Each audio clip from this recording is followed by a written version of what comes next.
Fala pessoal, tudo bem com vocês? Eu sou o Gessé dos Santos, esse é o meu canal e esse é o terceiro vídeo em que a gente discute essa obra do Giovanni Sartori, intitulada Homo Videns. Até aqui a gente discutiu o primeiro e o segundo capítulo do livro. Então, se você não assistiu nem o primeiro nem o segundo vídeo, eu indico que você assista para entender completamente. No primeiro capítulo, ele define o conceito de Homo Videns como esse conceito central dentro da obra. No segundo capítulo, ele discute a opinião pública como algo que é influenciado pela televisão e como que isso influencia, de certa forma, a política. E agora, o terceiro capítulo, ele chama de E a Democracia? Então, nesse capítulo e nesse vídeo, nós vamos discutir como a televisão, como o Homo Videns, ele lida com a tal da democracia. Ele inicia o capítulo questionando como o jornal, no caso, depois ele leva isso para a televisão, mas como já existia a questão, a pergunta sobre como essas mídias de comunicação conseguem influenciar a opinião do eleitor. Ele fala um pouquinho sobre isso, sobre algumas pesquisas que mostram que há certa influência, mas ele coloca isso como um ponto difícil de medir, porque existem muitos fatores que deveriam ser considerados. O que ele vai dizer é que a televisão ela influencia o eleitor de uma forma até maior do que uma simples influência direta no voto. Ela influencia de forma estrutural o modo em que o eleitor pensa, o modo em que a política acontece.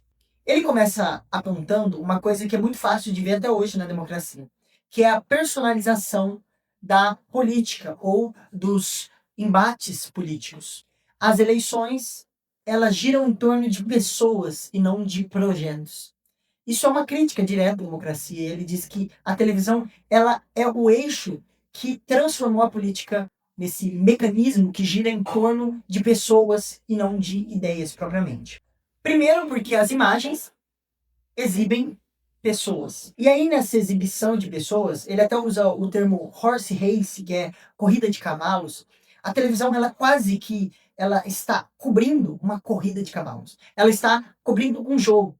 Então, ela está narrando um jogo. E por isso, as pessoas se tornam fundamentais nesse processo. Para o Sartori, a televisão ela tende a destruir os partidos porque ela coloca no centro do debate as pessoas.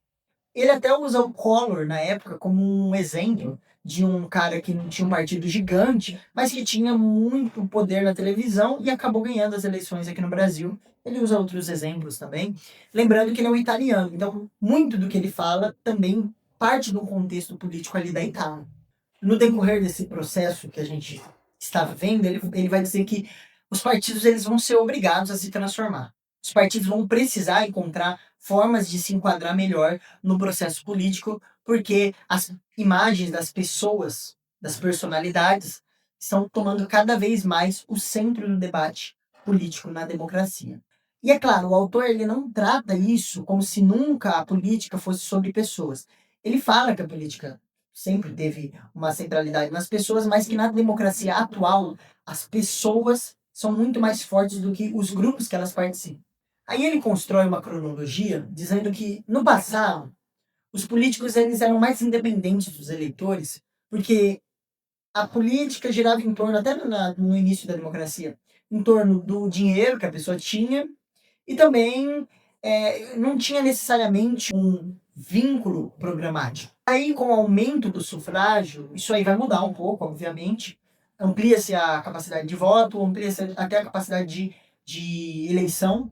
Mas nesse processo de aumento do sufrágio, também existe o aparecimento dos partidos ideológicos de massa, e que vão ter um poder muito grande, e que aí, para um político ter poder, ele tem que fazer parte de um partido que tem conexão com a população.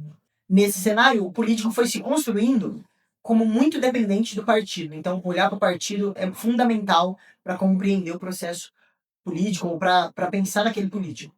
E ele diz que cada vez mais isso está diminuindo. Hoje, os políticos dependem de várias formas de eleitorado. Então ainda tem um partido, ele não fala que o partido desapareceu, mas ainda tem um partido, mas tem a televisão, tem as pesquisas. Então, todos esses mecanismos vão fragmentando a força ou descentralizando o poder que os partidos tinham. É claro que ele está falando no sentido mais eleitoral. Por exemplo, no Brasil, os partidos são cada vez mais poderosos porque os fundos eleitorais aumentam, e aí é um outro contexto que ele, obviamente, não trata na obra por estar distante dessa realidade, tanto em questão de tempo quanto em geografia. E aí ele volta naquela questão de que na TV a imagem se torna muito importante, e aí os ídolos se tornam referências cognitivas. Então, o que quer dizer isso? Ídolo, jogador de futebol, cantor, apresentador, ator.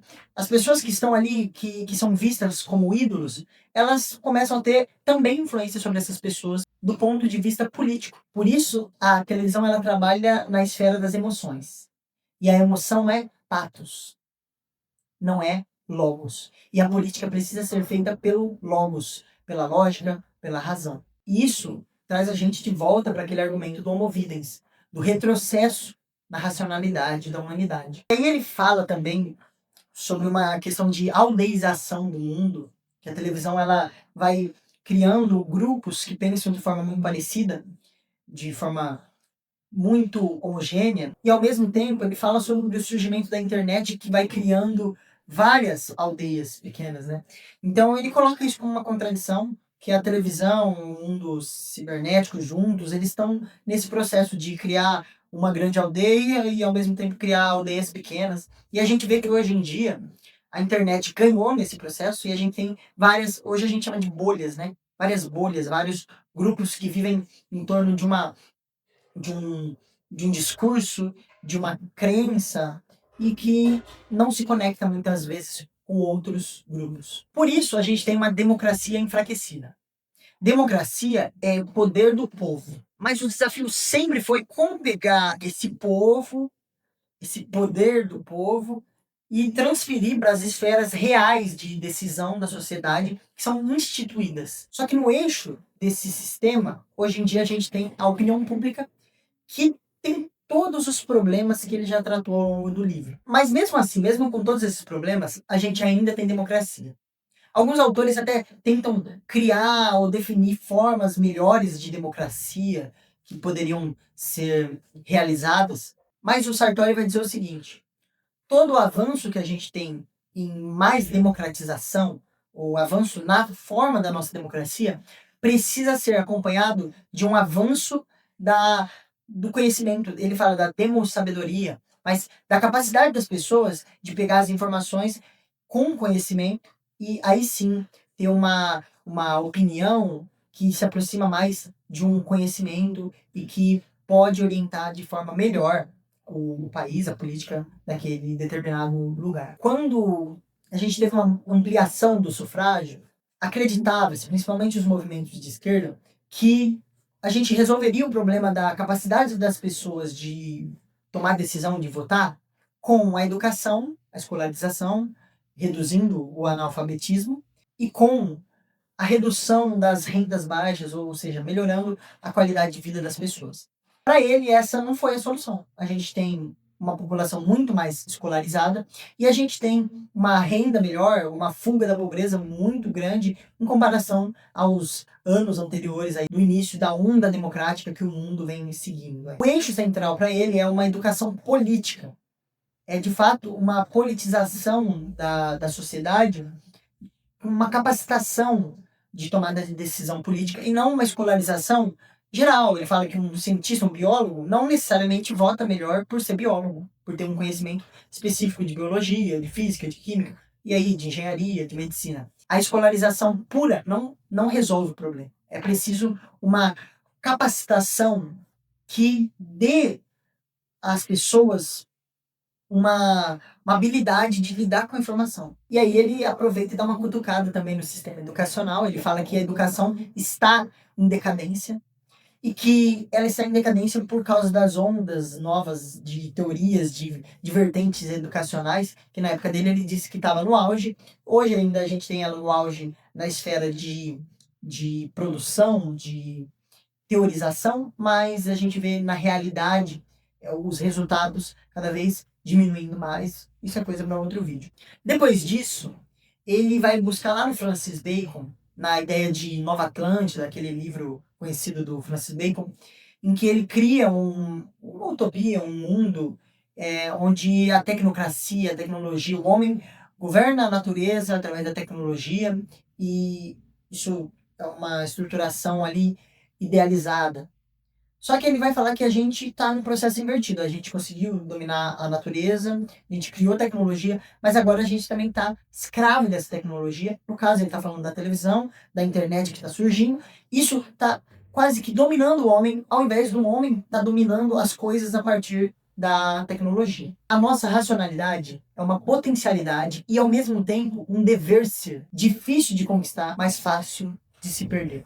É isso que ele vai dizer, que todo esse processo está fazendo a gente perder a racionalidade que foi tão difícil de conquistar. As filosofias pós-modernas vão criticar esse homem elitista, esse homem racional, e para ele a democracia precisa de racionalidade. Aí alguns vão argumentar, as pessoas são racionais, elas tomam as decisões pensando nos interesses dela. Ele contra-argumenta isso utilizando os filósofos utilitaristas, dizendo que até para os utilitaristas existe diferença entre o útil. Existe o útil entendido de forma correta e o útil entendido corretamente. O entendido de forma correta é o útil racional, que é quando a pessoa entende de forma correta aquela situação, e aí sim ela toma a decisão mais útil.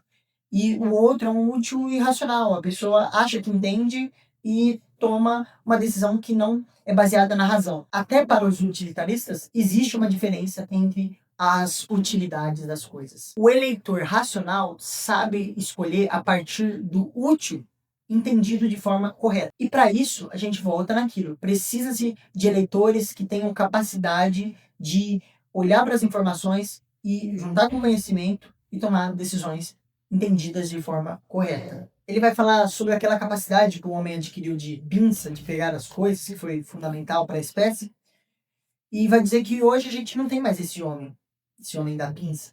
Ele vai falar que hoje a gente tem o homem digital, que é um homem que ao invés de pegar, só sabe apertar botões. Esse processo está criando um homem, ele usa um exemplo da obra de Vico, que cria 3 níveis de evolução ali na humanidade e tudo mais. E a primeira é um homem bruto, um homem muito irracional. E ele vai falar que a gente está muito mais parecido com isso do que com aquele homem baconiano, aquele homem que domina a natureza. A gente está mais com um animal, um homem dinossauro, uma coisa meio bruta nesse sentido. E mais uma vez ele se dedica a responder a alguns críticos, e ele vai dizer assim: alguns dizem que o problema são os ouvintes e não quem produz conteúdo, porque quem produz está produzindo para quem ouve. Mas ele vai dizer que, na verdade, quem ouve teve um gosto feito por quem produz, porque eles estão recebendo algo que foi produzido e aí o gosto deles também foi sendo moldado. Aí outros vão dizer, então a solução é a gente ter mais concorrência. Privatização, no caso da Itália, esse debate fazia mais sentido. Privatização da televisão para ter mais concorrência e aí a concorrência começar a gerar conteúdo melhor. E aí ele vai usar até o exemplo dos Estados Unidos, que tinha TV privada há muito tempo e que, para ele, era a pior televisão que tinha nessas democracias.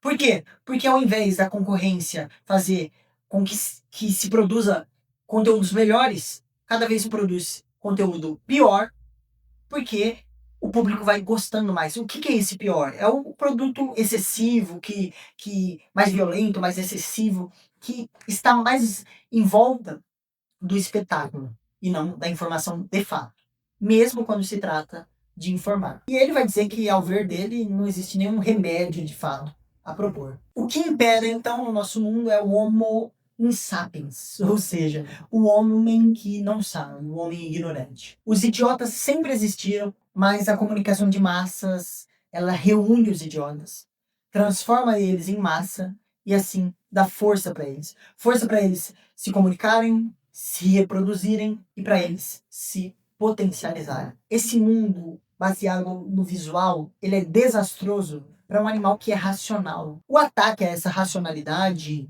ele usa até o termo cogito do Descartes, ele é antigo. Pascal, Rousseau, Nietzsche fizeram isso. Mas eles fizeram isso com muita bagagem, com muita cultura. Eles fizeram isso até de forma racional. Enquanto o que a gente tem hoje é um ataque à racionalidade, mas é um ataque pelo não saber, pela falta de saber, e não um ataque pelo saber como fizeram esses teóricos. Hoje, para ele, na verdade, é uma perda do saber.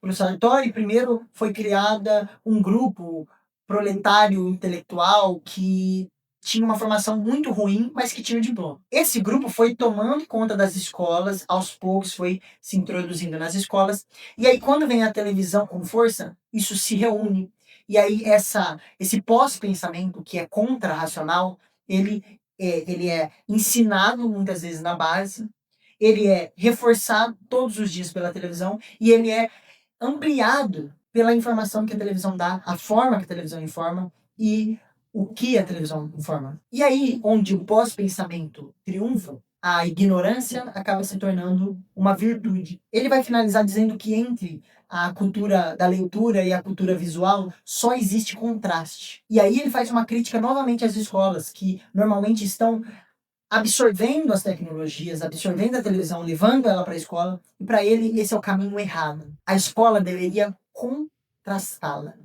A escola deveria criar uma cultura que difere aquela cultura da TV, porque senão, cada vez mais, a gente está virando um homo videns e deixando de ser o homo sapiens, o animal simbólico, o homem racional. Muitos vão dizer que essa é uma atitude retrógrada, mas, para ele, na verdade, é uma atitude de vanguarda. Bom, espero que você tenha gostado dessa obra. Eu gostei muito. Achei que o Homo Videns é uma obra que trata de cultura pós-moderna e que trata muito de política. Portanto, é uma obra muito interessante para a gente compreender a nossa realidade. Tudo bem que ele fala muito de televisão, mas ele cita muito da internet. Ele dá alguns caminhos, mas a gente percebe na nossa realidade atual muito do que ele falou.